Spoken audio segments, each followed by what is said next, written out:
좋았습니다. 목사님들이 너무 막 이렇게 경건하니까 좀 부담스럽고 같이 밥 먹기도 힘들고 이런데 오늘 맛을 우리도 이 장로님 밥 사주셨는데 정말 오늘 맛있는 거 키가 좀 저보다 작으시니까 훨씬 더 마음이 편안하고 이랬습니다. 그래서 목사님 너무 잘생기시고 키 크신데 장로님 저한테 아주 밥을 안정적으로 먹을 수 있도록 이렇게 해주셔서 진짜 감사하고요. 강화도에서 세상에 1시간 20분, 1시간 반을 지난 한 주간 특세를 오셔가지고 제 생각에 제가 좀 시원찮게 해도 잘 될 것 같다. 1시간 20분을 여러분 3시에 일어나셔가지고 3시 반에 출발하셔서 이게 새벽기도를 일주일을 오셨대요. 세상에 제가 그래서 장로님은 아무것도 안 해도 되겠습니다. 오는 것만 해도 진짜 굉장한 일인 것 같습니다. 제가 오늘 와서 얼마나 감사한지 또 이렇게 앞에 앉아있는데 우리 찬양팀들이 너무 찬양을 잘하고요.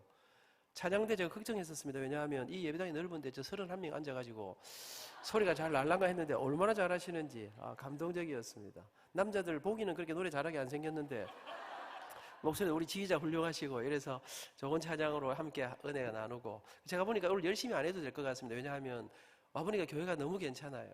좋은 게는 그냥 하던 대로 하면 되거든요. 특별히 더 잘할 것도 없어요. 그동안 하느라고 얼마나 수고가 많았는데 예배당 직관으로 얼마나 고생이 많았겠습니까? 수고 많이 하셨습니다. 또 중계동에서 오신 여러분 그 차도 밀리는데 태능에 뭐 차 밀렸다는데 오시느라고 너무 감사합니다. 잘하셨습니다. 그냥 그렇게 하시면 되겠습니다.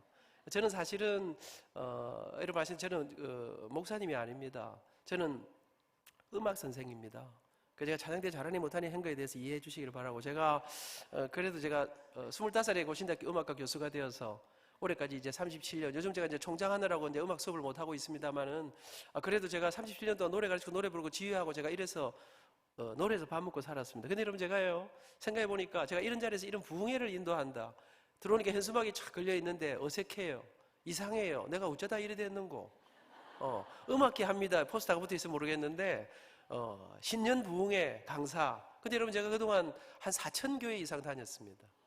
여러분 제가 목사님도 저는요 누구한테 저는 유 목사님한테 목사님 제가 이런 집회 잘하니까 날 좀 불러주세요. 그렇게 한 적 없어요. 여러분 나는 말했는데 남들이 자꾸만 말을 해가지고 제가 예상한 일이 아니에요. 제가 꿈꾼 일이 아니에요. 저는 이런 거 제가 하려고 생각한 적이 없어요. 저는 지금까지 제가 생각할 때 내가 의식적으로 누구한테 날 좀 초청해 주세요. 나 그렇게 별로 한 적이 없었던 것 같아요. 여러분 제가 꿈꾼 일이 아닙니다. 여러분 오늘 이런 자리에 제가 선 것은 제가 전혀 예상하지 못한 그런 일입니다. 여러분 근데 사실은요 제가 25살에 고신대 교수가 됐습니다. 근데 여러분 제가 교수가 처음 딱 되고 나서 제가 정말 되고 싶었던 게 하나 있었는데 그게 뭔지 아십니까? 내가 반드시 총장을 하고야 말리라 이런 생각 한 적이 없습니다. 제가 정말 되고 싶었던 게 뭐냐 하면 제가 25살에 교수로 들어가니까 학생이 29살짜리도 있고 34살짜리도 있었습니다.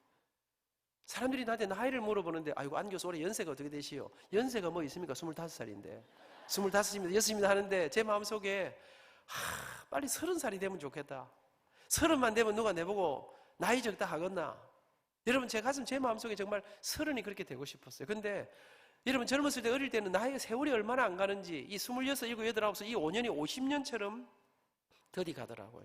근데 어느 날 드디어 마침내 그 50년 세월이 흐르고 제 인생에 30이 오고 제가 살았던 30대는 제가 기대한 만큼 그렇게 사실은 좋은 날들은 편안한 날들은 아니었습니다. 25살이 제 인생에 진짜 중요한 해였는데요. 제가 고신대학교 교수가 됐고요. 그해 연말에 제가 장가를 갔습니다.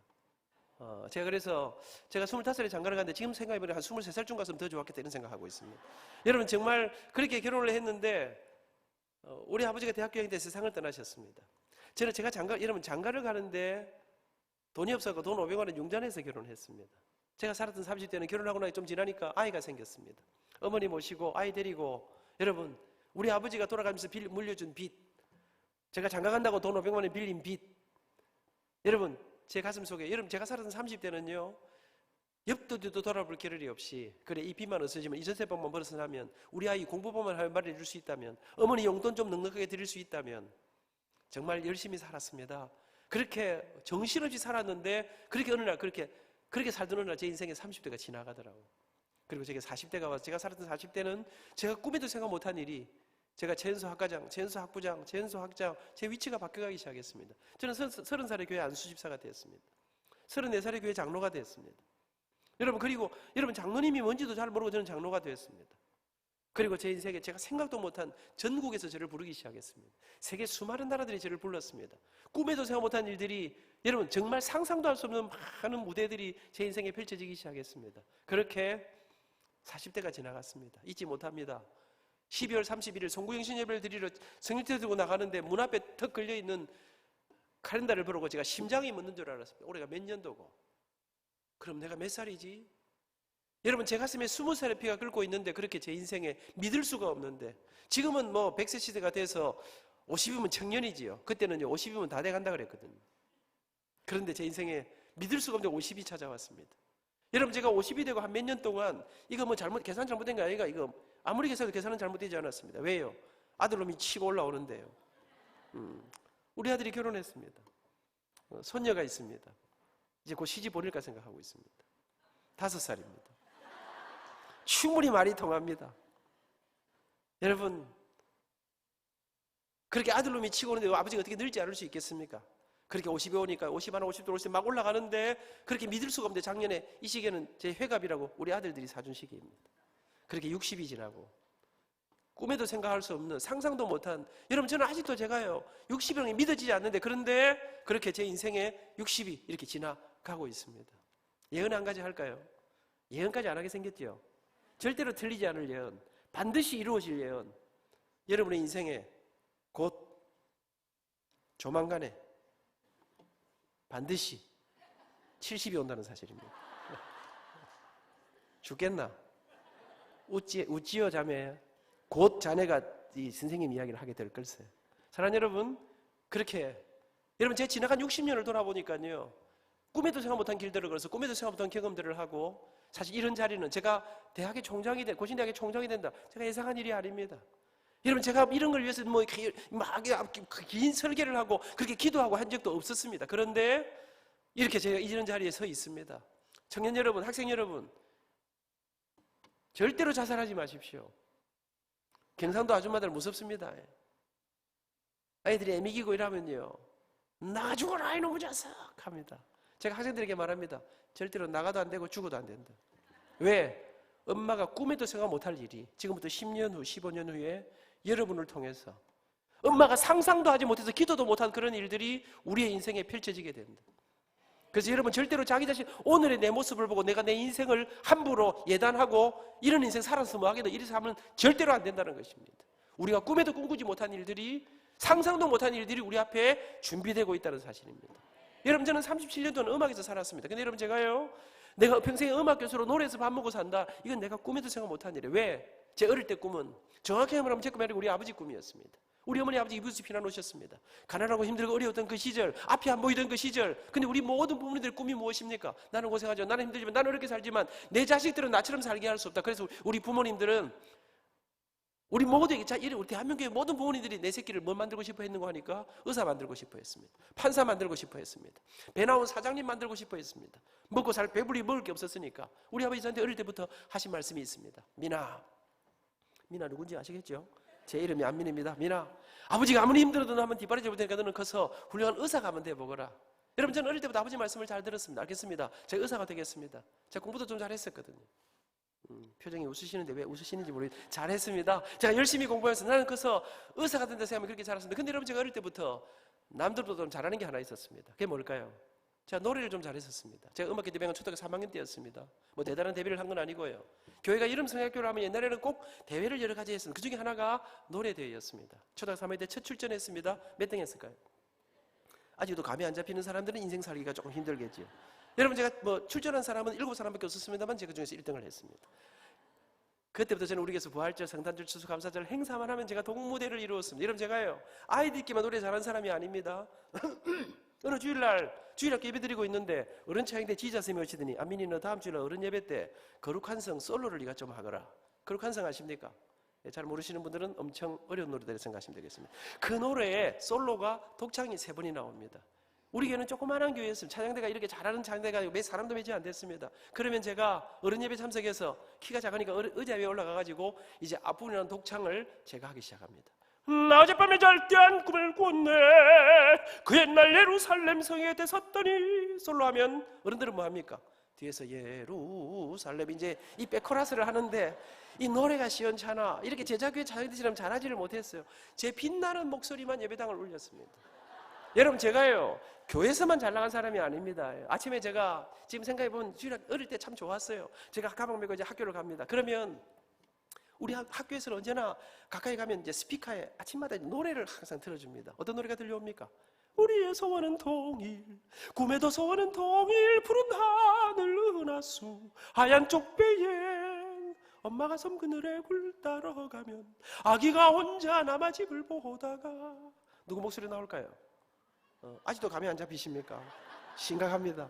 여러분 아침에 학교 가는데 제 목소리로 노래가 쫙 들려옵니다. 기분이 어떨까요? 물론 뭐 여러분들은 그런 경험이 전혀 없으니까 잘 이해를 못 하시겠습니다만은 기분이 제법 괜찮습니다. 여러분 제가 지금 무슨 이야기 하려고 하는 것 같습니까? 제가 이래봬도 어릴 때 우리 교회에서 우리 동네에서 우리 학교에서 노래로 조금 잘 나갔습니다. 중학교 들어갔습니다. 우리 교회는 작은 교회였습니다. 어른들은 많지 않았지만 여러분 옛날에는 아이들이 얼마나 많았습니까? 먹을 것도 없고 놀 것도 없고 컴퓨터도 없고 아무것도 없고 축구공도 하나 제대로 없던 그 시절에 그냥 최고로 재밌는 데가 교회였습니다. 먹을 거 주는 데가 교회였습니다. 동네 애들이 다 교회 모이는데 주일학교 선생님들이 모자랐습니다. 제가 중학교 딱 입학하니까 키는 작지만 총명하고 교회 절대로 안 빼먹고 믿음 좋고 노래 잘하고 선생님 말씀 잘 듣는 저한테 우리 주일학교 부장선생님이 제가 주일학교 보조교사를 해라. 그래갖고 저한테 어린이 장대 지휘를 하거라. 여러분 제가 이래봬도 지휘한 지 45년쯤 돼갑니다. 여러분 제가 그러니까 여러분 중학생, 초등학생들 여러분 절대로 애들이 아니에요. 여러분 제가 중학교 1학년 때 제가 지휘를 했다니까. 중학교 1학년 때 교사를 했다니까요. 고등학교 들어갔습니다. 옛날에는 오후 예배는 언제나 중고등부도 차장대를 했습니다. 그 중고등 유스콰이어를 제가 지휘했습니다. 학교에 가면 합창반 반장이었습니다. 애국가 지상반 제가 언제나 지휘를 했습니다. 누구한테도 노래를 배운 적이 없는데 노래 대회만 나가면 입만 열면 자동으로 소리가 났습니다. 노래 대회만 나가면 1등 했습니다. 제 노래를 듣는 사람들마다 아이고 우리 아민이는 앞으로 음악 목사님이 되면 어떻고 앞으로 아민이는 성악가가 되면 어떨까? 무슨 소리 하십니까? 내가 의사가 될 사람인데. 여러분 사람들이 저한테 노래라 음대가라 이야기 정말 많이 들었지만 저는 음악 하려고 생각한 적이 없습니다. 그렇게 고등학교 2학년 말 고3이 다가왔습니다. 여러분 제가 다녔던 경남고등학교는 저는 부산에 있는 명문 경남고등학교를 나왔습니다. 경남고등학교는 엄청 좋은 학교였습니다. 그 학교는 제 한해 선배들이 서울대학을 재수생 포함해서 한 170명이 들어갔던 학교입니다. 그런데 저는 참 제가 생각해보니까 제가 어릴 때요 잘하는 게 많았어요. 노래도 잘하고 공부도 잘하고. 여러분 제가 또 동네에서 이게 제가요 구슬치기 여러분 아십니까? 구슬을 이렇게 하고 이렇게 하면 이 안에 이제 몇 개 들었느냐 니산 뭐 이런 게 있습니다. 여러분 제가 또 이 청음이 발달하니까 딱 눈 감고 듣고 있으면 이 소리가 이게 몇 개인지 다 알겠어.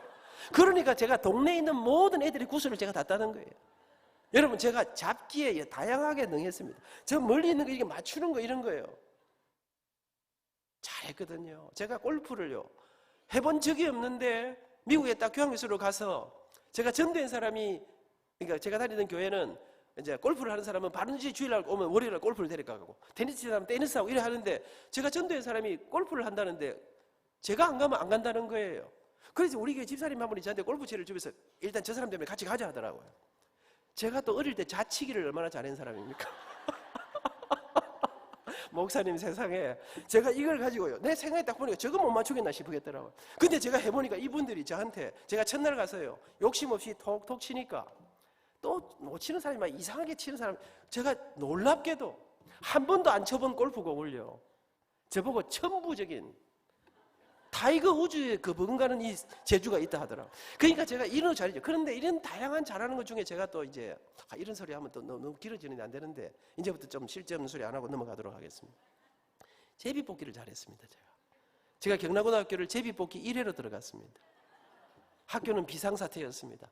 그렇게 공부 잘하는 애만 들어오다가 이제 제비뽑아가 들어왔으니까 학교는 망하는 해였습니다. 제가 그래 특별반에 들어갔습니다. 얼마나 많이 맞았는지 모릅니다. 여러분 제가 그러면서 고3이 다가오는 12월인데 하루 종일 공부하고 저녁 먹고 야간 자습을 하고 저녁 이제 하는데 저녁을 먹고 우리 학교 뒤에 구덕산이 있는데요 날씨도 추운데 뭐 하려고 제가 뒷산에 갔는지 모르고 뒷산에 앉아서 이렇게 석양을 바라보고 앉아있는데 제 마음속에 이상한 생각이 들었습니다. 10년이나 어떤 삶을 살고 있을까? 15년이 지나면 어떤 인생을 살고 있을까? 그래 그때는 내가 의과대학을 졸업하고 의사가 되어 있겠지. 하얀 가운을 입고 환자들이 오면 배가 아픈 사람 배를 진찰하기도 하고 또 정신이 조금 이상한 애가 오면 이게 몇 개로 보이냐 물어보기도 하고 이러면서 이제 의사가 된 제 모습을 생각하는데 제 마음속에 근데 의사가 되면 돈을 많이 벌지 모르지. 근데 내가 이렇게 좋아하는 노래를 부르며 살 수는 없겠지. 갑자기 제 마음속에 노래하며 살고 싶다. 멋진 지휘자 돼서 주일마다 멋진 찬양대를 지휘하고 내가 세계를 다니면서 하나님의 이름을 노래하며 살 수 있다면 얼마나 좋을까? 아니야. 이제는 틀렸어. 그렇게 산을 내려왔는데 책상에 앉았는데 그렇더니 공부가 안 되는 거예요. 저녁에 집에 잠을 자려고 누웠는데 이 노래 생각이 밤새도록 제 머리를 떠나지 않았습니다. 그날 아침에 학교 와서 또 학교를 왔는데 밥맛도 없고 잠도 안 오고 공부도 안 되고, 여러분 저는 고3이 될 때까지요 뭐 우울하다 뭐 약간 이런 거 없었습니다. 그냥 언제나 맑고 밝고 환하게 교회, 집, 학교 열심히 살았습니다. 그런데 한 번도 경험해보지만 이 며칠이 지나가는데 아무것도 손에 잡히지 않았습니다. 여러분 저는 엄마 아버지 속여준 적이 잘 없습니다. 그런데 갑자기 제 가슴 속에 내 인생 내가 이렇게 결정할 수 없다. 그리고는 아무도 모르게 부산의 한 유명한 성악가 선생님을 찾아갔습니다. 선생님, 제가 노래에서 상도 많이 받았습니다. 사람들은 다 나보고 노래 잘한다 그럽니다. 근데 선생님이 남자가 노래하면 밥 먹고 살기 어렵다면서요. 나도 멋지게 근사하게 한번 살아보고 싶은데 내가 노래로 음악으로 한번 승부해봐도 되겠습니까? 제가 원하는 데 갈 수 있겠습니까? 그랬더니 소리 한번 내봐라. 들어보고 이야기해주마. 발성 연습. 어떻게 합니까? 소리 너무 잘 내거든. 악보를 주면서 이 노래 한번 불러봐라. 여러분 또 제가 악보 읽는 거는 귀신 아닙니까? 제가 유치부부터 찬양대를 한 사람 아닙니까? 중학교 1학년 때부터 제가 지휘를 한 사람 아닙니까? 1시간 테스트를 하는데 이 선생님이요, 너 어떻게 이런 걸 다 배우냐는 거예요. 나는 배운 적이 없습니다. 그냥 교회만 열심히 다녔을 뿐입니다. 그러더니 이 선생님이 너 나한테 1년만 공부하면 자네가 원하는 어느 대학인지 갈 수 있겠다는 거예요. 정말입니까? 그럼 선생님 저 오늘부터 노래 좀 가르쳐 주십시오. 가르쳐 주지. 근데 미안하지만 노래는 다음 주부터 하고 빨리 가서 어머니를 모시고 오너라. 제가 선생님 노래는 제가 하는데 엄마가 왜 필요합니까? 엄마도 노래를 잘 불러야 됩니까? 물어보니까 그건 아니고, 미안하지만 노래는 공짜로 가르치는 게 아니고 돈을 내야 가르칠 수 있다는 거예요. 내가 자네 어머니하고 레슨비 이야기를 좀 해야 되겠다는데 제가 간이 덜컥 내려 앉았습니다. 왜요? 우리 아버지가 제가 중학교 1학년 입학했을 때 사업이 실패했습니다. 빚을 내 사업하시다가 또 실패했습니다. 빚 때문에 올라앉아 방색한 넓은 집에 우리 살던 6식구가 집 다 날리고 조그마한 방 한 칸에 그 칼잠을 자면서 이렇게 누워 같이 잤습니다. 잊지 못합니다. 우리 집에서 학교까지 걸어가면 2시간 반 이상이 걸리는데 어떤 날 아침 우리 집에는 버스 값이 없었습니다. 이 짧은 다리로 학교까지 걸어가야 했습니다. 돈이 없는데 선생님 레슨비가 얼마입니까?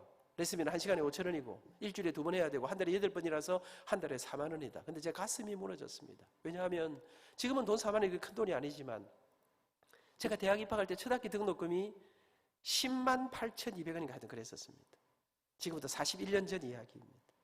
근데 우리 집은 돈이 없는데요. 여러분 제가 스님 집을 나왔습니다. 그날부터 더 깊은 고민 속에 잠이 안 옵니다. 돈 4만 원 어떻게 구할까?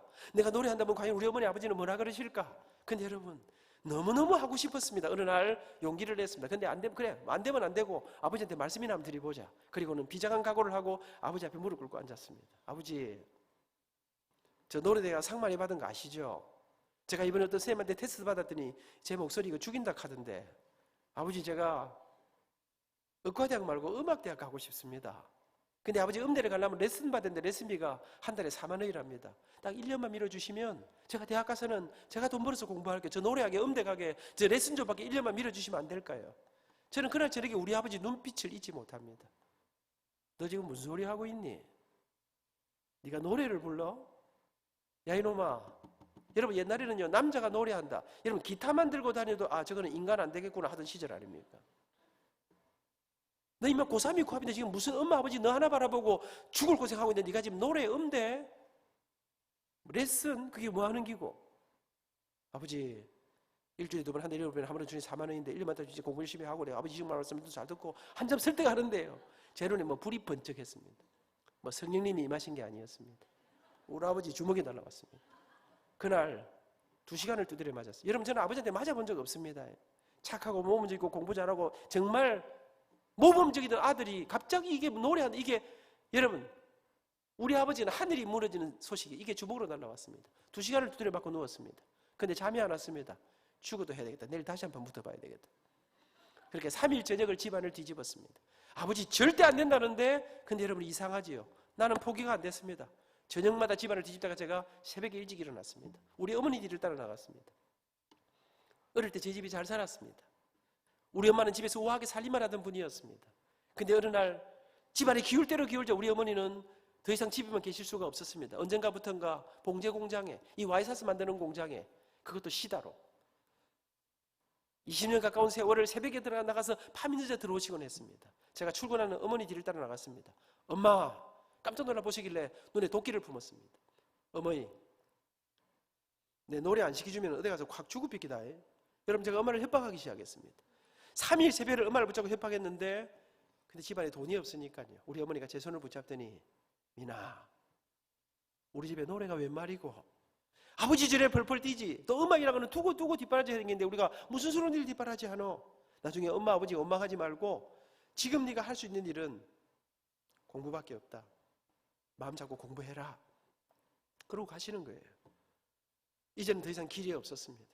엄마한테도 아버지한테도 안 되고 협박을 해도 안 되고.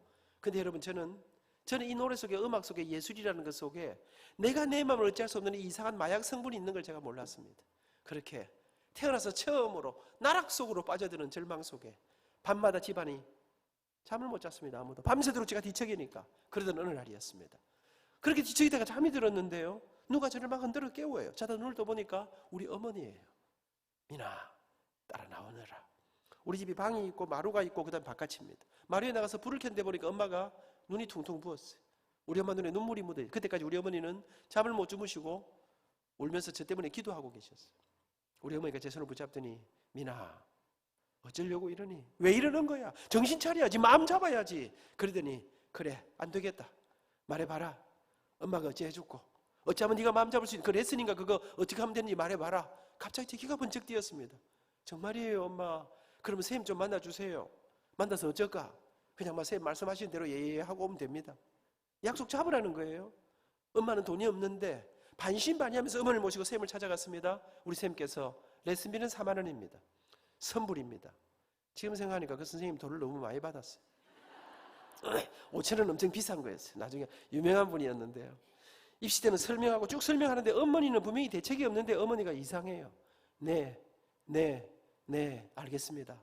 제가 곧 돈 마련해 드릴 테니까 오늘부터 내 아들 일단 노래부터 가르쳐 주십시오. 저는 그날부터 노래 공부를 하기 시작했습니다. 저는 이게 무슨 질문인지 몰랐습니다. 나중에 알고 보니까 어머니를 안 된다 그러고 출근하셨습니다. 근데 하루 종일 일이 손에 잡히지가 않았습니다. 왜요?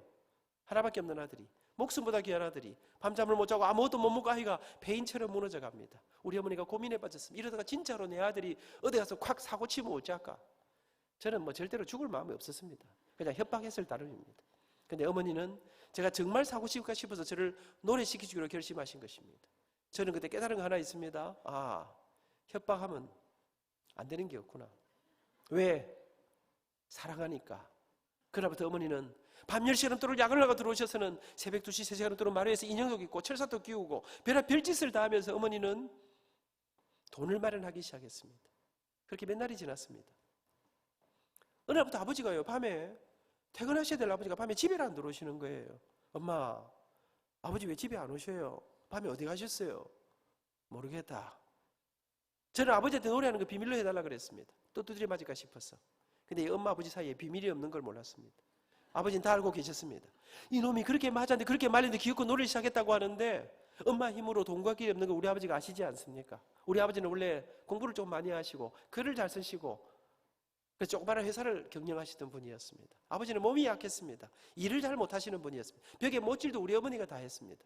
근데 아버지는 어느 날부터인가 집안에 기울 대로 기울자, 더 이상 무슨 길이 없자 아버지는 그 약한 몸으로 한 번도 해보지 않은 육체 노동을 하는 곳에 일을 하러 다니기 시작했습니다.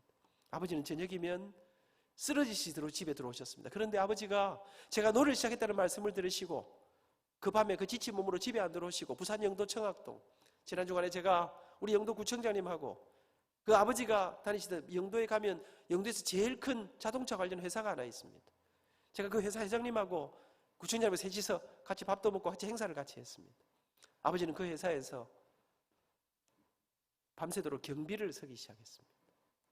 여러분, 저는 우리 아파트에 청소하시는 아주머니, 경비 서시는 아저씨들을 경비 아저씨로만 보지 못합니다. 명절이 다가오면 여러분, 제가 가난하게 살아보니까요, 가난한 사람들은 선물보다 돈이 필요하더라고요. 우리는 깨끗한 봉투에다가 생각보다 많은 돈을 넣어서 우리 아저씨들에게, 아주머니들에게 드립니다. 밤에 마켓에 다녀올 때면 초췌한 얼굴로 밤을 새시는 우리 아저씨들에게 저희들이 야식을 넣어드리곤 합니다.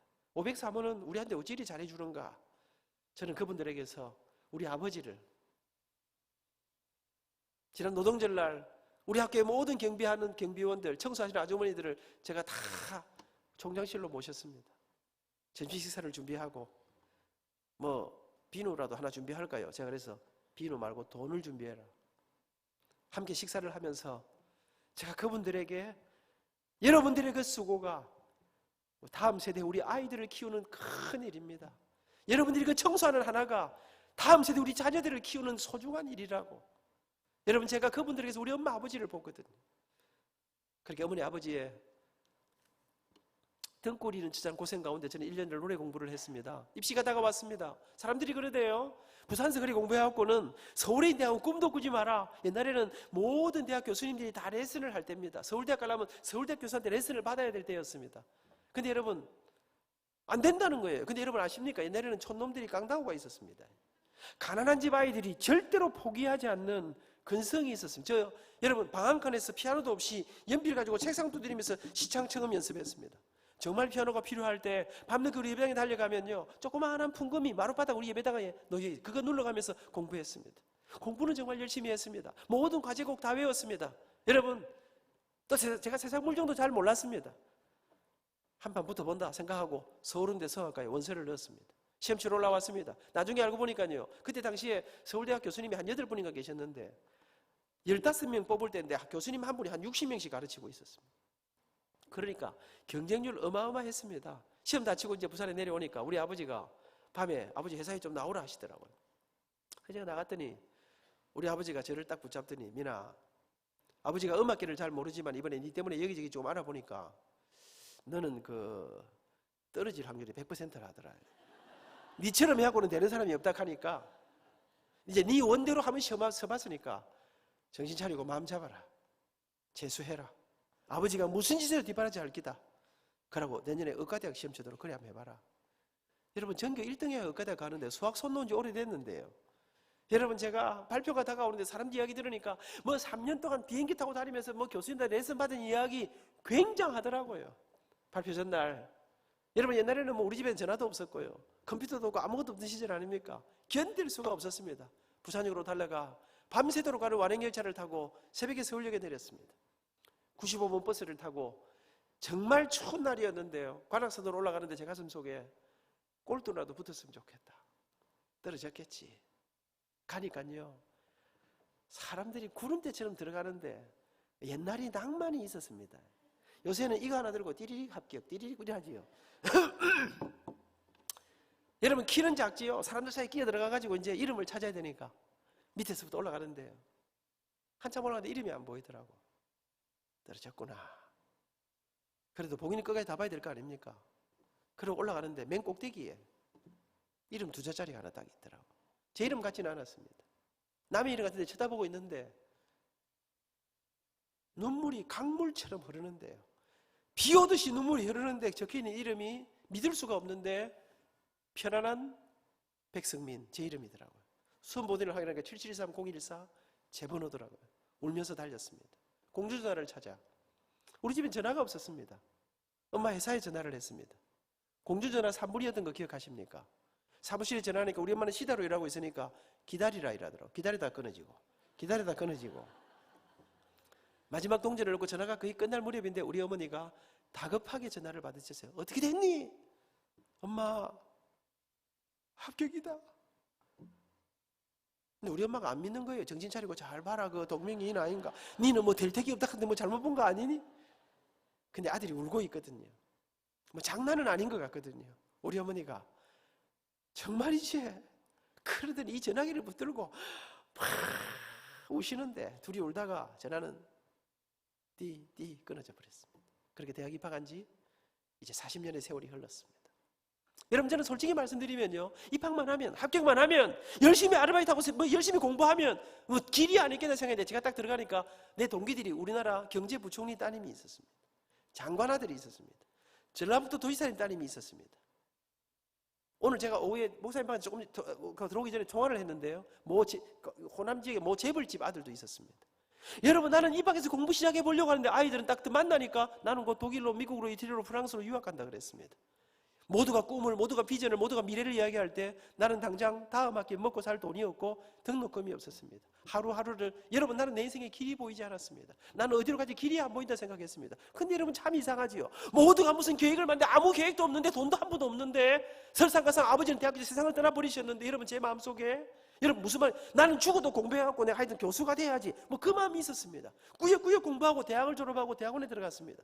여러분, 취직하기 쉬웠습니다. 그때는 게시판에요, 어느 고등학교 음악선생님 찾습니다. 마음만 먹으면 취직할 수 있는데 무슨 마음인지, 돈도 없는데 대학원 들어가서 교수 될 기다. 그러고 여러분, 대학원만 나온다고 교수 되는 것도 아니에요. 그런데 들어갔습니다. 군대 갔다 오니까요, 믿을 수도 없는 일이, 제가 대학교 3학년 부산 시민에서 노래를 불렀습니다. 그날 고신대학교 많은 관계자들이 어느 유력한 분의 초청을 받아서 왔다가 다른 사람 보러 왔다가 제 노래에 감동을 받아, 나중에 들은 이야기입니다. 받았다고 합니다. 그리고는 대학원 졸업도 안 하고 군대 갔다 온 저를 전임 대우로, 그때 뭐 물론 사람도 많지 않을 때였습니다. 저를 전임 대우로 스카우트 해 주었습니다. 25살에 교수가 됐습니다. 여러분, 저는 평생에 우리 아버지가 물려준 빚 때문에, 여러분, 나는 내가 돈이 없으니까 유학 같은 거 못 간다는데 어느 날 학교 가지 않는데 이태리 로마로 공부를 하러 보내주었습니다. 그리고 제 인생에 내가 꿈에도 생각부터 무대들이 제 앞에 펼쳐지기 시작했습니다. 상상도 못할 길들이 열리기 시작했습니다. 그 길들을 걸어 저는 이렇게 지금 이런 과분한 자리에 저는 서 있습니다. 제 지난 날을 돌아봅니다. 내가 어떻게 여기까지 오게 되었는가? 내가 어떻게 이런 과분한 삶을 살게 되었는가? 내가 머리가 좋아서, 내가 재능이 뛰어나서, 내가 공부를 열심히 해서, 여러분, 저는 그런 것 때문에 제가 이 자리에 있다고 생각하지 않습니다. 제가 오늘 여기까지 오게 된 한 가지 이유, 첫 번째 이유를 말하시면 그것은 가난했지만 초라했지만, 내게 좋은 옷, 좋은 음식, 좋은 뒷바라지 잘 못해 주셨지만, 그러나 아들을 위해, 자식을 위해 당신들의 인생의 온갖 고난과 아픔과 부끄러움과 수모를 다 감내하면서 당신들의 가진 전부를 자식을 위해서 기꺼이 내주셨던 좋은 엄마를, 좋은 아버지를 만나, 여러분, 저는 오늘 제가 이 자리에 있다고 믿습니다. 잊지 못합니다. 우리 아버지 밤새도록 일하시고 집에 들어오십니다. 그리고 나 아침에 좀 쉬시다가 또 일하러 나가시는데요, 얼마나 피곤하겠어요. 그런데 여러분, 우리 집의 새벽은 언제나 시끄러웠습니다. 자고 있는데요, 뭐가 아침마다 우리 집은 소리 자다 눈을 떠보면 우리 엄마 아버지 옆에서 이불 뒤집어 쓰고 이렇게 기도하고 계시다가 그대로 이렇게 쓰러져서 주무셨어요. 여러분, 우리는 그 기도 소리를 자장가처럼 들으면서 꿈속으로 빠져들었습니다. 근데 여러분, 이상하지요. 아버지 돌아가시니까 37, 8년이 지나가는데, 그때는 우리 엄마 아버지 무슨 기도 하는지도 생각도 안 했는데, 지금 제 가슴 속에, 제 머릿속에 우리 엄마가 울면서 하신 그 기도의 목소리가, 우리 아버지가 새벽마다 지친 목소리로 기도하던 목소리가 떠오르는 것은 무슨 이유인지 알 수가 없습니다. 근데 여러분, 빚도 많고 기도 제목이 얼마나 많았을까요? 그런데 제 머릿속에 남아있는 우리 아버지 목소리는 돈이 아니었습니다. 우리 민이, 키 작은 우리 아들, 몸이 약한 우리 아들, 1년에 한 달이 아픈 우리 민이 하나님 도와달라고 살려달라고 기도하시던 그 눈물의 기도가 오늘 저를 여기까지 오게 하셨다고 저는 믿습니다. 우리 엄마 아버지만 그런 건 사실 아니지요. 가난이라고 하는 넘을 수 없는 거대한 산맥 앞에, 여러분 아십니까? 여러분의 할머니 할아버지 시대가 우리 어머니 아버지들이 모든 것을 다 바쳐 목숨을 걸고 자기 삶을 전체를 던져서 우리나라가 이런 부유한 나라가 됐던 거 아닙니까? 입학식이 다가왔습니다. 사랑하는 여러분, 옛날에는 서울 한번 가기가 정말 어려웠습니다. 아들이 서울대 가는데 한번 가보고 싶지 않겠습니까? 아버지가, 민아, 엄마 아버지가 바빠서 입학식에는 못 간다. 졸업식에 가마. 네가 원해서 갔으니까, 네가 그렇게 원한 거니까 목숨 걸고 한번 해보거라. 여러분, 아버지 엄마가 바빠서 못 오십니까? 돈 벌어야 되니까요. 부산역 대합실에 나가는데, 여러분, 제가 장가 갈 때 몸무게가 49.5kg였습니다. 조망만한 아들이, 여러분, 옛날에도 이불이 얼마나 두꺼웠습니까? 두껍고 안 뜨뜻하고 짊어지고 나가는데 아버지 엄마가 기가 찬 겁니다. 부산역 대합실에 조퇴를 하고 데려다 주는데 제 손을 못 넣으시는 거예요. 어머니가 계속 울고 계셨습니다. 그러나 저는 뭐 엄마 울어도 그렇게 큰 부담은 없었습니다. 왜요? 엄마는 원래 우니까. 틈만 나면 오시는 게 우리 어머니들 아닙니까? 그러나 여러분, 한국의 아버지는 절대로, 여러분 할머니 할아버지 시대 한국의 남자들은 울지 않습니다. 웃지도 않지요. 우리 아버지가, 엄마는 울고 계시고, 그래 시간 돼 가지, 기도하고 떠나가라. 아버지가 제 손을 붙잡고, 하나님 아버지, 우리 민이가 한 번도 가보지 않은 저 서울 땅을 향해 이제 혼자 길을 떠납니다. 하나님 언제나 동행해 주시고 지켜주시고.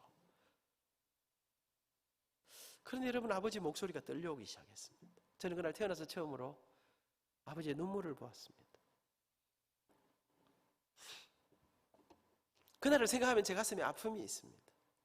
제 마음에. 여러분, 지금도 제가 기차를 타고 탁 앉으면 수술 자국 같은 느낌이 있습니다. 그날을 생각하면 너무 아버지에게 죄송합니다. 근데 여러분, 제가 정말 죄송한 것은, 정말 마음이 아픈 것은 아버지의 눈물 때문이 아닙니다. 여러분, 우리 아버지가 우시는데요, 그럼 저도 좀 울어야 될 거 아닙니까? 난 눈물이 안 나더라고요. 저는 깊은 고민에 빠졌어요. 왜요? 우리 아버지가 기차 시간 다 되는데 기도를 끝도 없이 계속 하시는 거예요. 아버지 와 이러시노? 나는 가야 되는데. 여러분, 부모님은 자식이 떠나는 게 피눈물 흘리는 아픔인데 이 자식놈은 떠나는 게 설레임이었습니다.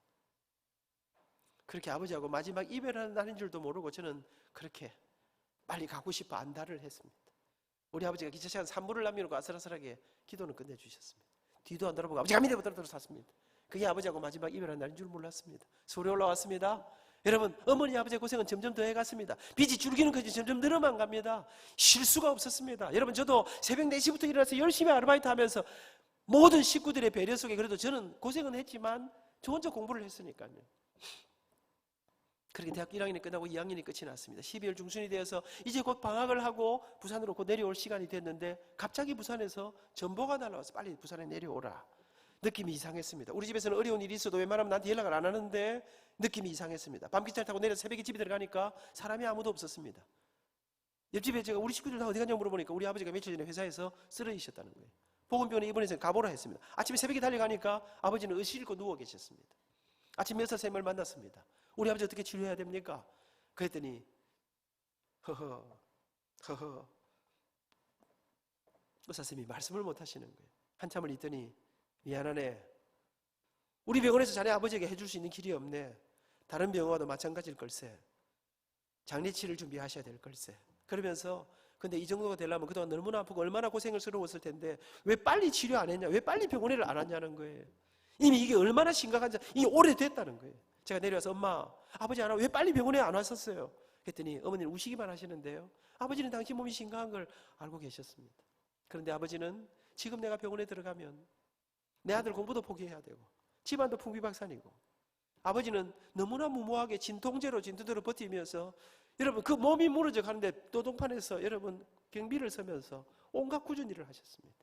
하늘이 무너지는 소식 앞에 몇 날을 밤을 지새면서 아버지 간호를 했습니다. 그러던 어느 날 제가 지쳐서 침대에 잠이 들었는데요. 느낌이 이상하더라고요. 누군가가 제 손을 꽉 잡고 자다 눈을 떠보니까 아버지 의식이 돌아왔어요. 바짝 마른 아버지가 저한테 민아, 너 얼굴이 왜 이러니? 너 왜 이렇게 말랐니? 너 밥은 제대로 먹니? 몸은 괜찮아? 아버지 괜찮아요. 아버지 어떠세요? 그날 밤 아버지는 말씀을 제대로 못 하시면서 한숨만 대시면서 밤이 깊어갔습니다. 그런데 아버지가 저를 부르시는 거예요. 민아, 예 아버지, 내가 아무래도 내 몸이 이상해. 내가 오늘 의식 있을 때 너한테 꼭 좀 해둘 말이 있대. 그날 밤 아버지께서 사실상 제게 마지막 유언을 하기 시작했습니다. 민아, 미안하다. 아버지 사배 실패하고 제대로 뒷바라지 못해서 고생시켜 정말 미안하다. 근데 민아, 명심하거라. 아버지가 세상 떠나 천국 가고 나면 네가 이제 우리 집안의 가장이 돼. 근데 민아, 우리 집안의 어려움은 아마 한동안 계속될 게다. 그런데 그 모든 빚, 그 모든 문제, 그 모든 어려운 것들은 어머니한테 다 맡기거라. 엄마가 알아서 할 게다. 그리고 니는 아무리 어려워도 아무리 힘들어도 지금 네가 엄마 도와드린다, 돈 뿌린다, 딴짓하면 너도 집안도 앞길은 없는 거란다. 민아, 명심하거라. 아무리 어려워도 절대로 공부를 포기하지 말아라. 포기하지 않으면 길이 있대. 포기하지 않으면 하나님이 네 길을 꼭 인도해 주실 게다. 그러면서 아버지는 내가 의식을 잃거든, 내가 말을 하지 못하거든, 그래도 내 곁에서 찬송을 불러다오. 여러분, 교회는 참 이상한 곳입니다. 아버지의 죽음을 앞에 놓고 노래를 부르는, 왜 그렇게 노래를 부르는가? 그 내일 오전에 조금 이야기하려고 합니다. 무슨 말입니까? 내일 꼭 나오라 이 말입니다. 사랑하는 여러분, 그리고 그날 이후 한 3주간 동안 아버지는 죽음의 극한 고통과 사투를 벌이시다가 그 이듬해 1월 4일 새벽 우리 가족들이 밤새도록 아버지 곁에 부르는 찬양 속에 아버지는 세상을 떠나 천국에 가시게 됩니다. 모든 무거운 짐이 어머니에게 다 지어졌습니다. 그날 이 엄마의 고생은 뭐 말로 못합니다. 근데 여러분, 제가 시근이 멀쩡한 아이 아닙니까? 제가 철이 빨리 들었거든요. 제가 엄마한테, 엄마, 내가 아무래도 학교 좀 쉬겠어요. 내가 당분간 엄마 좀 힘든 거 좀 풀릴 때까지 내가 엄마 좀 도와드릴게요. 우리 어머니는 지금까지 제가 모시고 살지만 여러분, 저한테 한번 큰 소리 한번 내는 분이 아닙니다. 그날 가방 싸거라, 따라 나오너라, 엄마 왜 이래요? 따라 나오너라. 저를 데리고 여기 나가시더니 표를 끊더니 부산에 오지 말거라. 특별한 일 아니면서 부산에 오지 마라. 엄마가 알아서 한다. 여러분 제가 부산역에서 서울역까지 울면서 서울 올라갔습니다. 순간 여러분 그래도요 하여튼 열심히 공부했어요. 열심히 공부하면서 근데 순간마다 내가 지금 뭐 하는 게고 아니 노래라는 게 음악이라는 게 뭐 여유가 좀 있어야 하는 거 아닙니까? 여러분 공부할 때는 괜찮아요. 아르바이트 때는 괜찮아요. 밤늦게 연습실에서 노래 연습합니다. 해는 져서 어두운데 찾아오는 사람 없어 노래하는데요 내가 지금 뭐 하고 있는 기고 이게 도대체 내가 노래 이 말이 되나? 때려치울까? 돈 되는 길로 갈까? 그때마다 우리 아버지의 쑥 들어간 눈빛이 절대로 포기하지 말아라. 여러분 정말 어쩔 줄 몰라 하면서 이렇게 한 걸음 한 걸음 하루하루를 살았습니다. 그때 그러던 어느 날 4월이었던 걸로 기억합니다. 주일 아침에 저는 서울 여의도에 있는 교회를 다녔습니다. 아침에 교회를 갔더니 우리 교회 집사님 한 분이 저를 딱 문에 마주셨는데 안 선생 내가 안 선생 어렵다는 이야기 들었는데 혹 아르바이트 안 하시겠어요? 그러는 거예요. 제가 해야지요. 무슨 아르바이트입니까? 했더니 우리 교회 근처에 은하아파트라는 아파트가 있었는데 그 집에 그 가운데 어떤 제지사의 전무님 집인데 아이가 셋있는 집에서 가정교사를 찾는다는 거예요. 그런데 조건이 너무 좋아. 이 아이 셋을 가르치면 물론 뭐 입주 과정이니까 재워주고 먹여주고 돈을 주는데 이 돈을 받으면 제가 쓰고도 우리 어머니에게 돈을 좀 보낼 수가 있었습니다. 한꺼번에 모든 문제가 다 해결되는 것입니다. 제가 너무 좋아서 집사님 나 그 집에 꼭 좀 들어가게 해주세요. 그리고는 인터뷰를 하고 우여곡절이 조금 있었습니다만 그 집에 들어가서 몇 년을 살게 됐습니다. 죽는 줄 알았습니다. 왜요?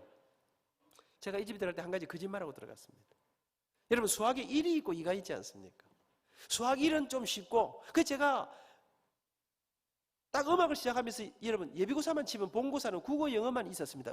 성악과가. 그래서 제가 수학을 손을 딱 놓고 예비고사는 평소 실력으로 치고 국어 영어에 올인했습니다. 대성공을 거두었습니다. 근데 이 집에 딱 들어갔는데 가니까 고등학생 둘이 갔는데 이 두 아이가 이과를 간다는 거예요. 그래서 내가 왕년에 의과대학을 하기 때문에 다 가르칠 수 있다 했습니다. 난 사실 다 가르칠 수 있을 줄 알았습니다. 근데 오랜만에 정석을 딱 폈는데 아득한데요. 미적분가니까 거의 뚜껑이 열리는 상황인데요. 여러분 저는 그 집에 사는 날 동안 하루에 4시간 이상 자본 적이 없습니다. 여러분 노래는 잠을 좀 푹 자야 소리가 잘 납니다. 1시 반 2시까지 내일 가르칠 수학을 공부합니다. 왜? 이 집에서 쫓겨나면 엄마한테 돈을 못 보내니까. 여러분 얼마나 야속한지요. 1시 반에 잠자리 드는데 잠든 것 같지도 않는데요. 알람이 벌써 아침이 왔어. 못 일어나겠어. 일어날 때마다 이러다 내가 죽는 거 아닐까. 살아보니까 또 죽지는 않더라고. 그러니까 그 집에서 몇 년을 살았습니다. 이 집 식구들이 교회를 한다니까 전도를 했습니다. 아줌마 아저씨 얘들아 나 따라 교회 안 갈래? 예수 믿으면 끝내주는데 전도가 쉽습니까 어렵습니까? 안 해보셔서 잘 모르시는 것 같은데 만만치는 않지 않습니까? 근데 이 식구들이요 저를 참 좋아했었습니다. 별말도 했는데 그럴까? 따라 나오기 시작했습니다. 근데 딱 나온 첫날 다른 식구들은 별로인데 이 집 아줌마가 엄청 은혜를 받았어요. 맨 앞자리에 저하고 앉아있는데 우리 목사님은요 엄청 설교를 길게 하는 분이었어요.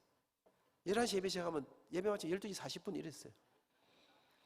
이분은요 처음부터 끝까지 과음을 지르는 분이었어요. 으아! 우리 앞자리 여의도 우정빌딩 사진 상가니까 침이 막 날라와요. 피하면서 이렇게 들어요. 거기다가요 여의도 한복판에서 경상도 사투리를 얼마나 원색적으로 쓰는지 그 목사님하고 저하고 비교하면 저는 그분에 비하면 완전히 사대문안 표준 서울말을 하는 거나 마찬가지라고 볼 수 있겠습니다. 거기다가 이분은 유명한 분입니다. 설교를 얼마나 깊이 우리는 너무 좋은데 우리 아줌마는 전혀 못 알아들어. 근데 여러분 우리 아줌마가 나가면서요 우와 자기는 이때까지 태어나서 이런 사나이다운 사나이를 처음 본다는 거예요. 그 남편이 약간 여자 비슷하다 이랬거든. 그러니까 이분이 그러더니 성경책 사들더니 막 얼마나 목사님을 좋아하고 그러면서 은혜를 받기 시작하는데요. 그러던 어느 날이었어요. 제가 학교 갔다 와서 저녁을 먹고 이제 아이 가르치라고 식탁에 앉아서 밥을 먹는데 밥을 차려주면서 민 선생 교회는 말이야 그 새벽 기도를 며칠에 한 번씩 하는 거야? 이래 물어보는 거 제가 그런 거 왜 물어보세요? 입장으로 나도 잘 못 가는데 왜 그러십니까? 했더니 아니 안 선생님 우리 집에 온다면 가끔 새벽에 없어지길래 어디 가는가 보니까 성령체를 들고 가더라는 거예요. 근데 이게 특별한 요일이나 날짜도 없이 어떤 주는 화요일 가고 어떤 주는 금요일 가고 이러니까 그래서 제가 하기는 맨날 해요. 왜 그러세요? 그랬더니 자기도 내일부터 새벽 기도를 한번 가보고 싶다는 거예요. 그런데 자기가 혼자 가니까 좀 그러니까 안민생이 나하고 좀 같이 가줄 수 있겠냐는 거예요. 이 아줌마가요. 새벽 기도 일하기가 얼마나 힘들지. 나는 잠잘 시간도 없는데 나는 못 가니까 혼자 갔다 오세요. 이렇게 하고 싶은데 제가 교회 가자고 꼬신 사람 아닙니까? 교회에서는 또 안 믿는 선생 다 믿음 좋다 해서 하는데 지가 전도해놓고 지가 안 간다면 제가 그래 뭐 새벽기도 며칠 가다 말겠지 그럼 열심히 가겠나? 별 생각 없이 뭐 그러자 했습니다. 근데 이게 웬일입니까? 그 다음 날부터 여러분 제가 서울에 있는 날은 단 하루도 빠짐없이 매일 새벽 4시 40분이 되면 문을 두드리는데 사람이 졸도하겠는 거지 못 살겠어요. 근데 나중에 알고 보니까 이 아줌마는요 초저녁잠이 많은 사람이라 자기는 7시 반 8시에 주무시고 나는 1시에 자는데 여러분 그때 제가 깨달은 게 하나 있습니다. 이거 전도를 잘못하면 이 인생이 고달파지는 수가 있고 제가 전도를 잘못해갖고 이거 새벽마다 개끌전에 새벽기도 하는 거 아니겠습니까? 근데 우리 청년들 아시는가 몰라. 새벽기도가 일어나기가 조금 부담스러워서 그렇지. 간호면 제법 괜찮은 동네 아닙니까? 여러분 저는 그 시절을 잊지 못합니다. 새벽마다 맨 앞자리에 앉아서 참 많이 울었습니다. 하나님 저 좀 도와주십시오. 하나님 저 좀 밀어주십시오. 나도 대학원도 가고 유학도 가고 싶습니다. 근데 나는 내 인생에 길이 안 보입니다. 근데 하나님 당신은 약자 편 아니십니까? 석기의 절마저거는 우리 담임 목사님 아들 이름이었습니다. 자기 아버지가 목사님이니까 밀어주고 땡겨주고 기도해주고 오만 건 다 할 거 아닙니까? 하나님 나를 밀어줄 아버지가 안 계십니다. 초라한 우리 엄마가 저 영도 총구석에서 새벽마다 이 아들 하나 바라보고 울고 계신데 하나님 나 빨리 가서 우리 엄마 모시고 살게 해주세요. 제가 몇 달을 울었습니다. 그런데 전혀 도와주는 느낌이 없었습니다. 여전히 힘들고 여전히 어렵고 여전히 깝깝했습니다. 그러던 어느 날이었습니다. 그날 아침에도 새벽 기도를 갔습니다. 목사님 간단하게 설교하시고 이제 불을 끄고 각자 기도하는 시간인데 각자 기도하는데 기도를 하려고 하는데 기도가 안 되는 거예요. 그날 아침에 이상한 생각 하나가 제 머릿속에 들어왔는데요. 그날 아침에 마치 하나님이 저한테 딱 시비를 거는 것 같은데 무슨 마음이 드는 거 하니까 무슨 생각이 든 하나님이 저한테 뭐라 하시는 거 하니까요. 아미나 너는 근데 맨날 그 기도할 때마다 뭐 이렇게 불만이 많고 달라는 게 그래 맞냐? 네가 먼저 하나님의 네가 가진 것을 먼저 한번 내놔 봐라. 그러면 하나님이 너를 밀어주니 땡겨준지 할까? 여러분 제 한쪽 마음에 뭔가를 내놓으라는 마음이 자꾸만 들어오는데 내 한쪽 마음에는 열불이 확 터지는 거예요. 하나님 뭐가 있어야 내놓을 거 아닙니까? 뭘 주놓고 내놓아야지. 그날 아침에 이 두 마음이 갈등하다 열받아 기도 잡치고 집에 갚았습니다. 근데 그날부터 이상한 일이 나. 여러분 기도가 안 된다 이런 거 혹시 아십니까? 우리가 힘들고 어려워도요 눈물이 터지고 기도가 터지면 괜찮지 않습니까?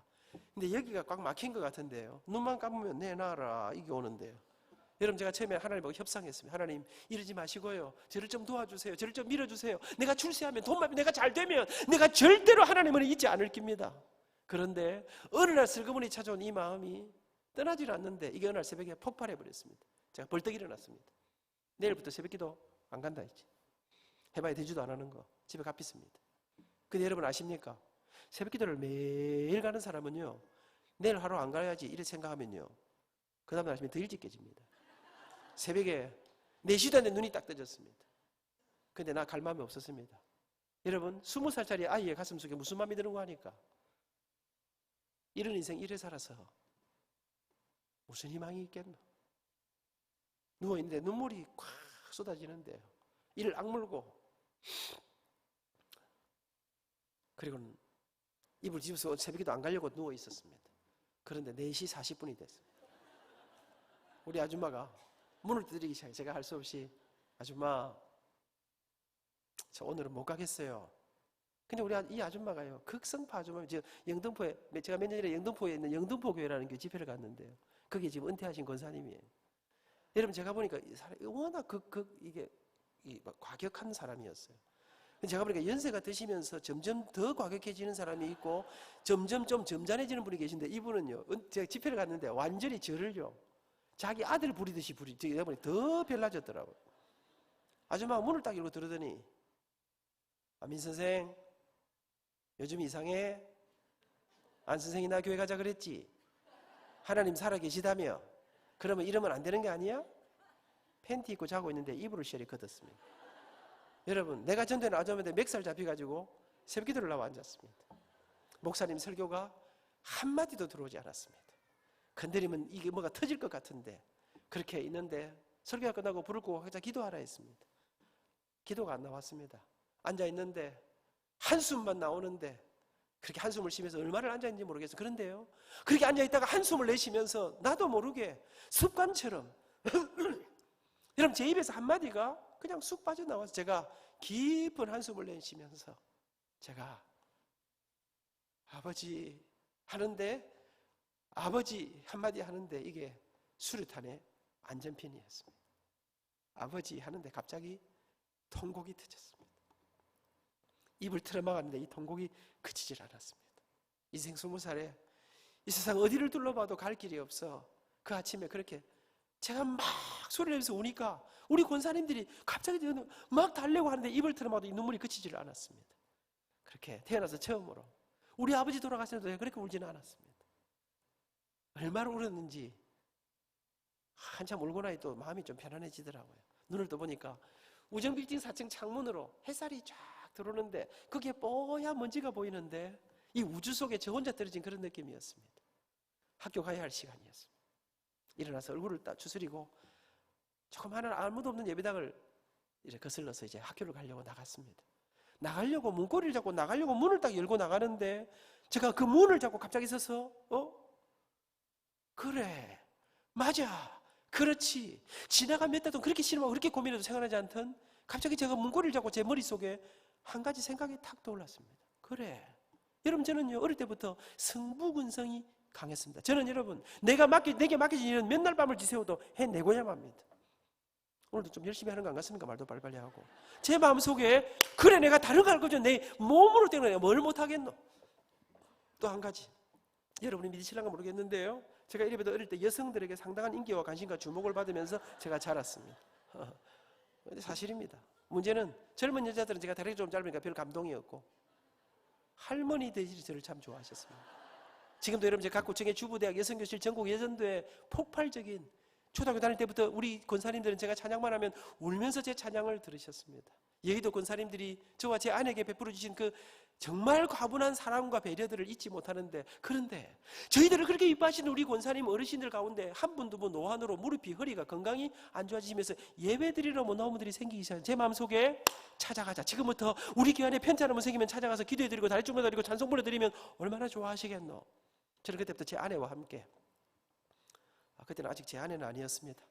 서울대 동기동창인데 연애할 때였습니다. 안민과 정진이의 주옥 같은 사랑의 이야기는 내일 오후 시간에 하려고 생각하고 있습니다.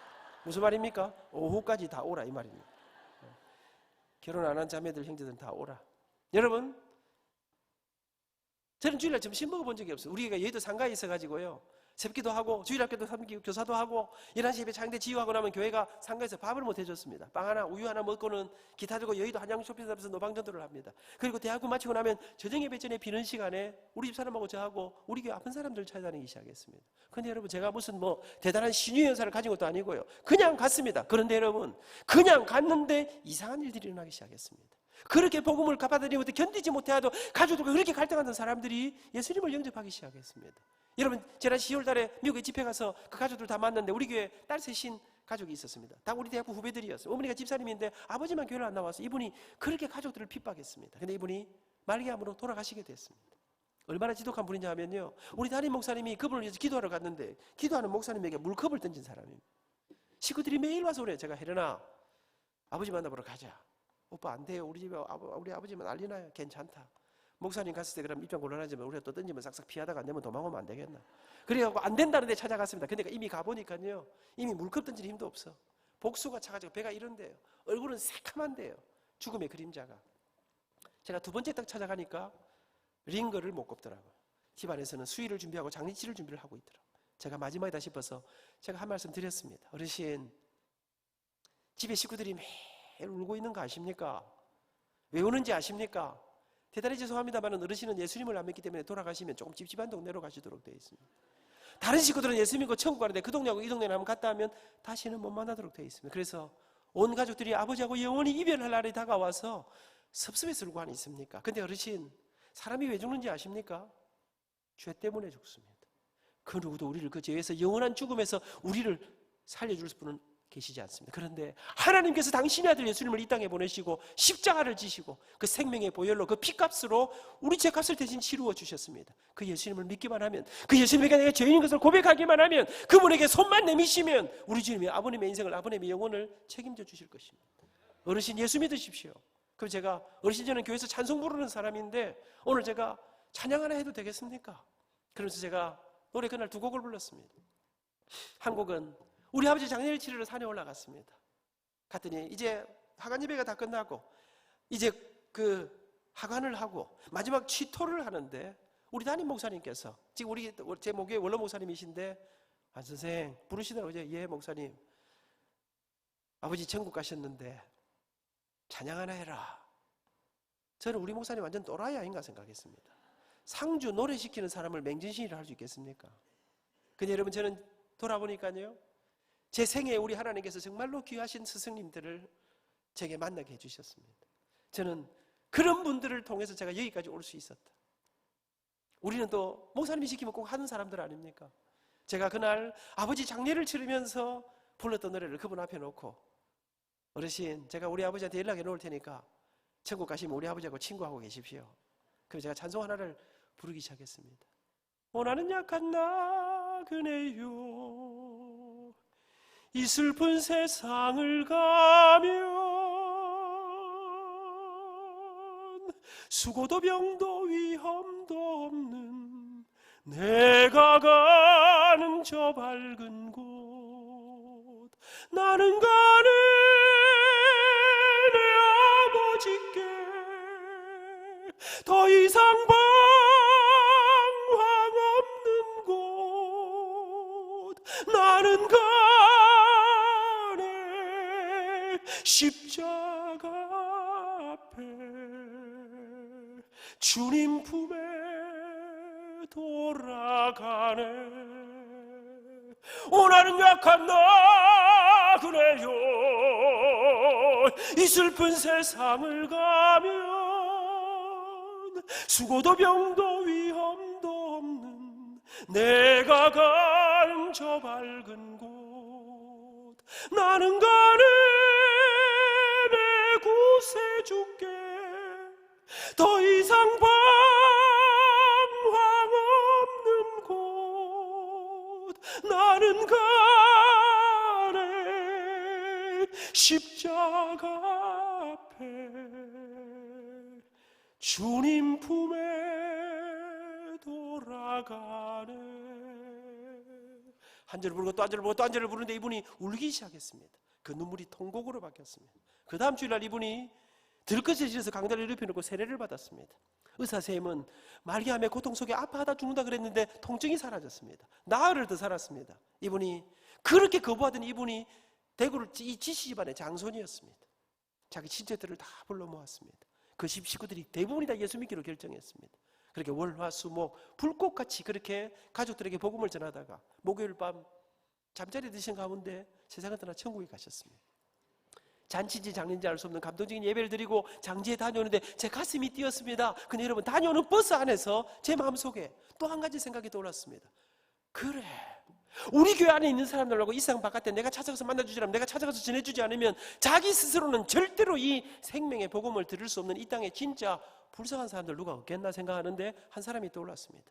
여러분, 저희들이 어릴 때는 우리나라가 너무 가난했습니다. 아침에 문 두드려 나가 문 열어보면 거지들이 우글우글했습니다. 어느 날 우리 동네 거지 한 사람이 들어왔는데 동네 어르신이요, 밥은 안 주고 돌로 가지고 이 사람을 때렸습니다. 피를 흘리는 이 사람을 동네 바깥으로 쫓아내버렸습니다. 제가 너무 놀라가지고 어떻게 이럴 수가 있냐, 밥은 안 줘도 어떻게 이럴 수가 있습니까 했더니 저 사람 우리 동네 들어오면 안 된다. 왜 그렇습니까? 알고 보니 그 사람은 한센병 환자였습니다. 나병이라는 병입니다.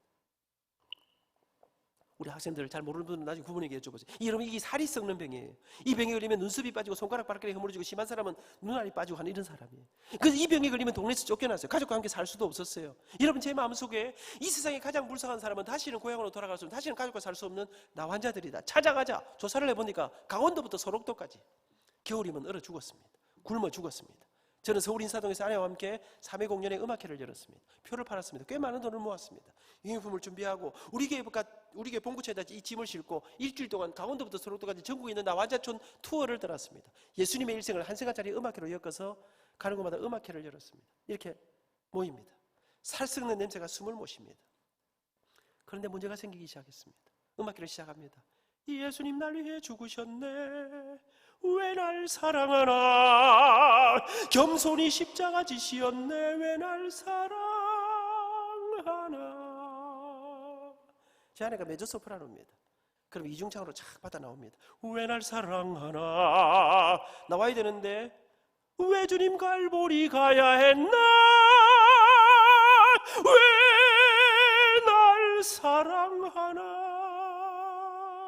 2절은 자기가 먼저 하는데 노래를 안 부르는 겁니다. 제가 보니까 이제 음악회 시작인데 여러분 노래하다 울면 노래가 안 됩니다. 마음이 여린 정진이는 눈앞에 온몸이 망가져버린 이 사람들 시작도 하기 전에 울기 시작했습니다.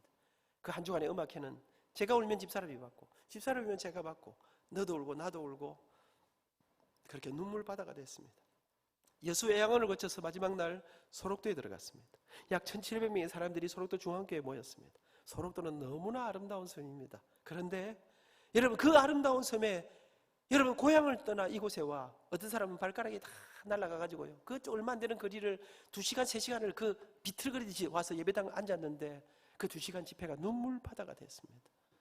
목사님들께서 절대로 접촉하지 말라, 음식도 같이 먹지 말라 했는데 끝나고 났는데 악수하고 난리가 났습니다. 나중에 알고 보니까 나병은 잘 옮기는 병은 아니었습니다. 집회가 끝나고 그렇게 울면서 저희들을 환송하는 사람들을 뒤로 두고 그 아름다운 섬에서 서울로 올라가는데 출발을 해야 되는데 차가 출발을 못합니다. 운전대 잡은 분이 계속 울고 있습니다.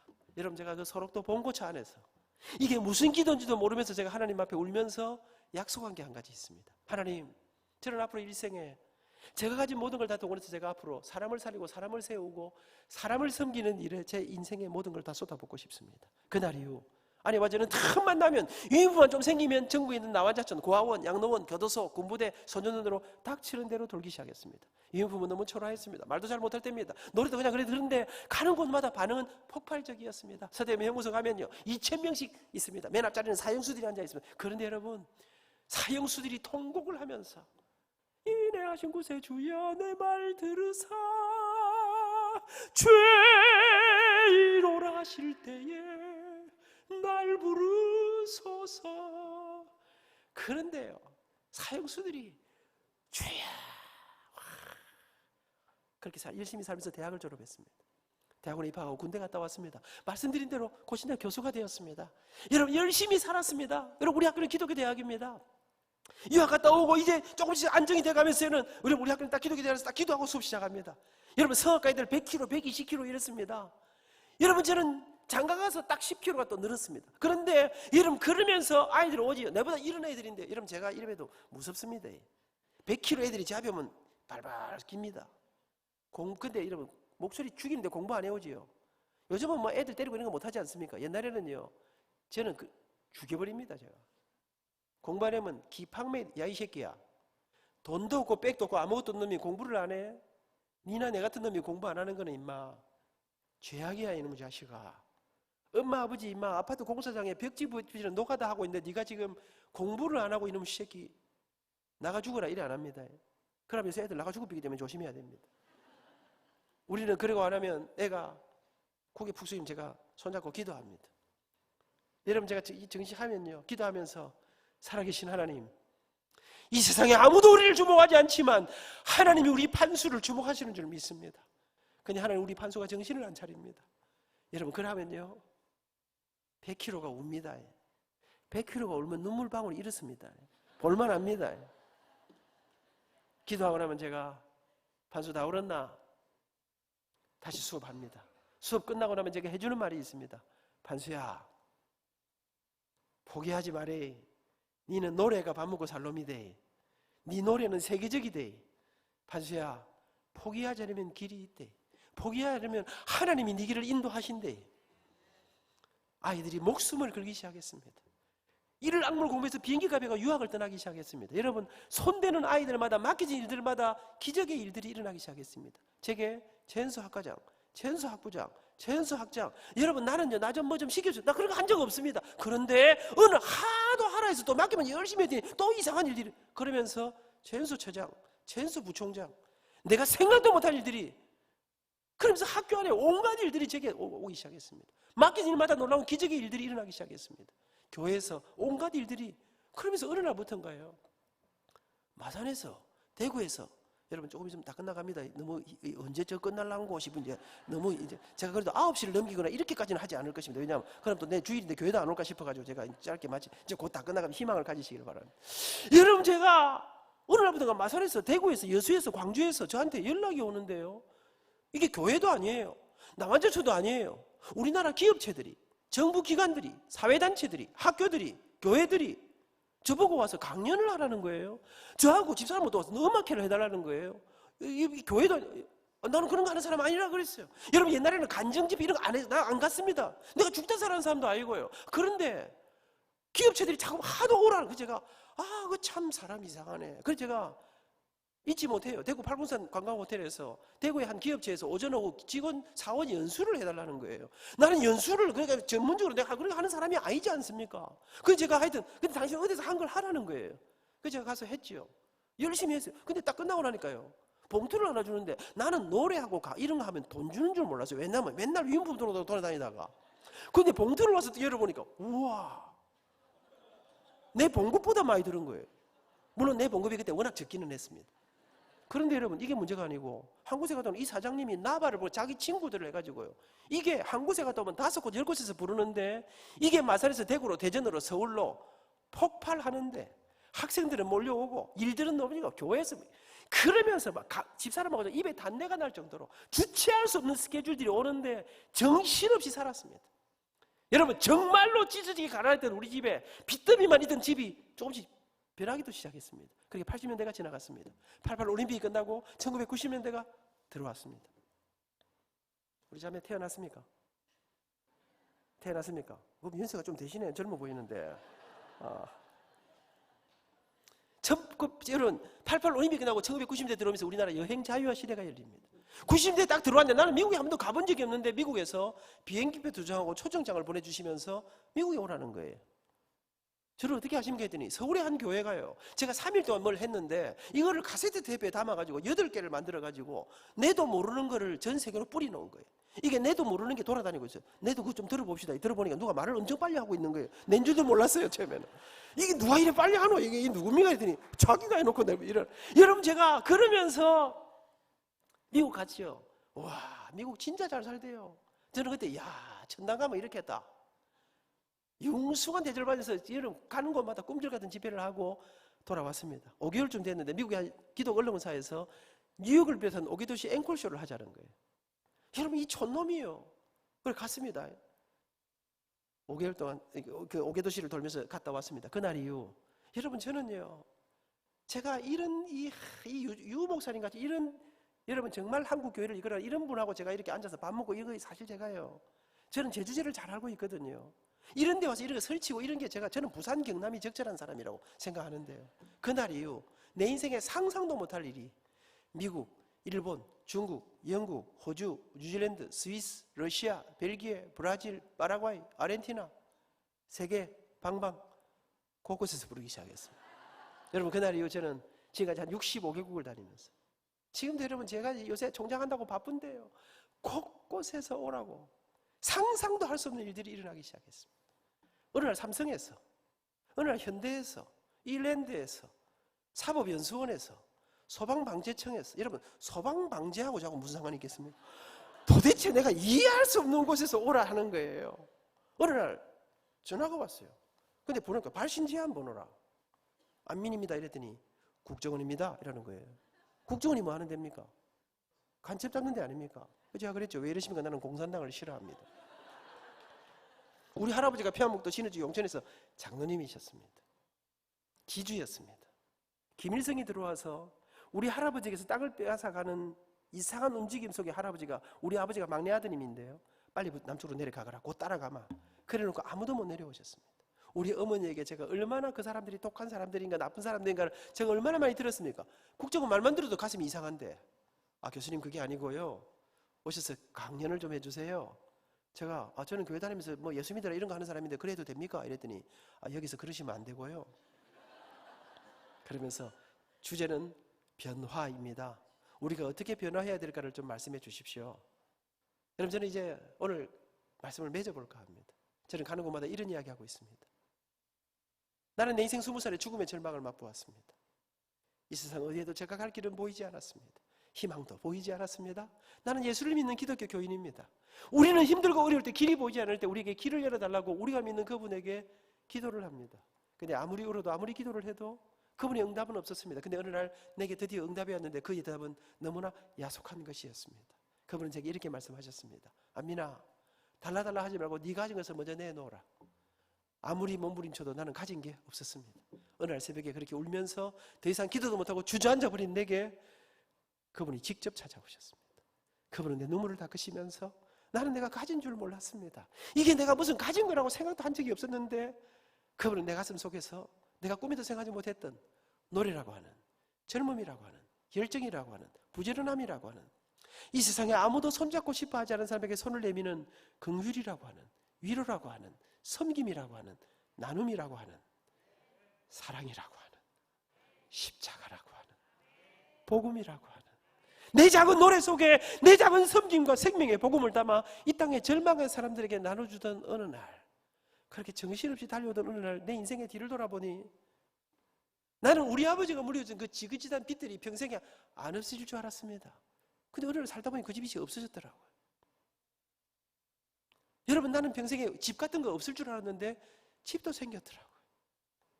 아들들 어떻게 했는지 모르게 기적처럼 공부도 시켰더라고요. 88 우리 어머니, 87 우리 장모님 두 분 다 모시고 지금까지 그렇게 살았더라고요. 조금 유명한 사람도 됐더라고요. 사람들이 나보고 좋아 보인다 그러더라고요. 여러분, 저는 어느 날 내 인생이 바뀌어져 버린, 여러분, 제가 내일 오후에는, 내일 오전에는 시간이 좀 짧아서 그렇게 못하고 내일 오후에는 조금 더 구체적인 우리 집안 이야기를 하려고 합니다. 무슨 말입니까? 웬만하면 꼭 오라 이 말을 하고 지금 오후에 밥 먹고 도망치지 마라 이런 이야기를 하고 있는 것입니다. 사랑하는 여러분, 나는 내 인생에 내가 가난한 줄 알았는데 어느 날 내가 이거 붙잡고 살아가는 가운데 내가 꿈에도 생각 못했는데, 그러면서 어느 날 내 속에 전율처럼, 그렇구나, 그 새벽에 그 주님이 내게 하신 말씀이 있구나. 여러분, 저는 그래서 가는 곳마다 그것이 어디든 반드시 성인책은 안 들고 가도 그곳에 가서 반드시 소개하는 성경구절 하나가 있습니다. 그 새벽에 주님이 내게 하신 말씀, 안민아, 돈 때문에 울지 말고 정말 중요한 것을 붙잡아라. 본질을 붙잡아라. 영원한 것을 붙잡아라. 그리하면 나머지는 내가 책임진다. 그 소개하는 본문이 오늘 읽었던 본문입니다. 그런즉 너희는 먼저 그의 나라와 그의 의를 구하라. 그리하면 이 모든 것을 너희에게 더하시리라. 좋은 엄마, 좋은 아버지를 만나고 저는 사랑이 무엇인가를 알면서 자랐습니다. 예수 그리스도를 만나고 그분이 내가 인생에 무엇을 붙잡고 살아야 하는가, 무엇에 우리 인생의 가장 중요한 것을 먼저 던지고 살아야 하는가를 그 주님이 내게 깨닫게 하셨습니다. 그리고 그렇게 주님 앞에 우리 인생을 걸 때 주님이 우리 인생을 어떻게 인도하시는지를 온 삶으로 체득하게 되었습니다. 사랑하는 여러분, 제 책 제목이, 저는 책 쓰려고 생각했는데 제 책 제목을, 제 인생의 이야기를 규장이라는 출판사에서 5년 동안 써라 해서 썼습니다. 그리고 책 제목을 행복 콘서트로. 당신의 인생은 행복한 아름다운 음악회 같다고. 저는 많은 것을 갖지 못했습니다. 그런데 여러분, 돌아보니까 돈을 가진 게 없어서 못한 일도 없는 것 같습니다. 기적 같은 수많은 일들이 제 삶 속에 일어나고 있습니다. 여전히 20몇 년 된 이 아파트에 살고 있지만 우리 아이들이 행복하다 합니다. 사랑하는 여러분, 예수 그리스도 안에 먼저 그 나라와 그 영원한 생명을 여러분 본질적으로 먼저 붙잡으면 나머지는 내가 책임진다. 여러분, 교회가 이 땅의 여전한 희망이라고 저는 믿습니다. 여러분, 이 세상의 모든 사람들이 억만금을 가지고도 여러분 길을 못 찾고 있는데, 여러분 진짜 행복이 여기 있습니다. 여러분, 영원한 행복이, 영원한 생명이 이곳에 있음을 선포하는, 사랑하는 여러분, 그 예수님을 만나고 저는 지난 날을 돌아보니까 나는 내 인생에 길이 없다고 생각했는데 그분이 너무나 섬세하고 놀랍게 제 길을 인도해 주셨습니다. 예수 그리스도 안에 여러분 진정한 행복이 들어있습니다. 그 주님을 만나고 어떻게 살아가야 하는지 하는 그 인생의 길이 있음을 저는 깨닫게 되었습니다. 참 좋았습니다. 저는 제 앞길을 기대합니다. 사랑하는 여러분, 저는 제자교회 와보니까 진짜 좋은 교회인 것 같습니다. 여러분, 이 좋은 교회 안에 여러분 한국 사람들이 다 죽겠다 합니다.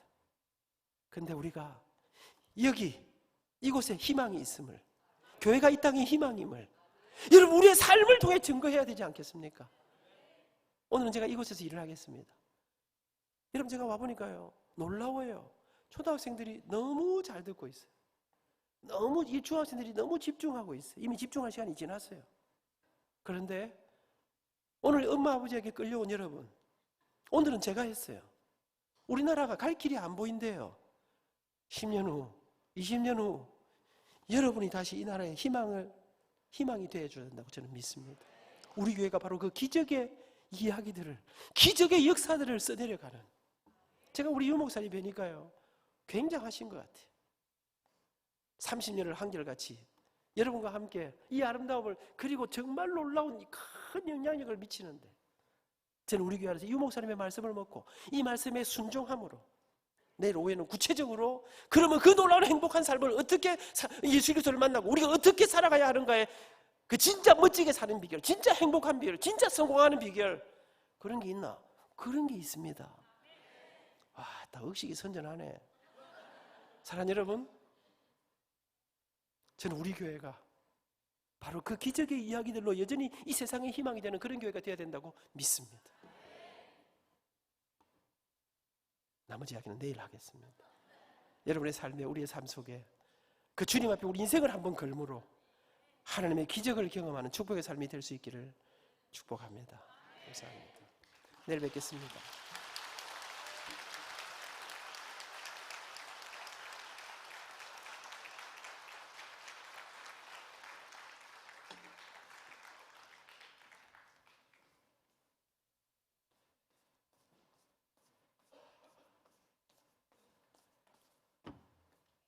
귀한 은혜와 도전의 시간이 되신 줄로 믿습니다.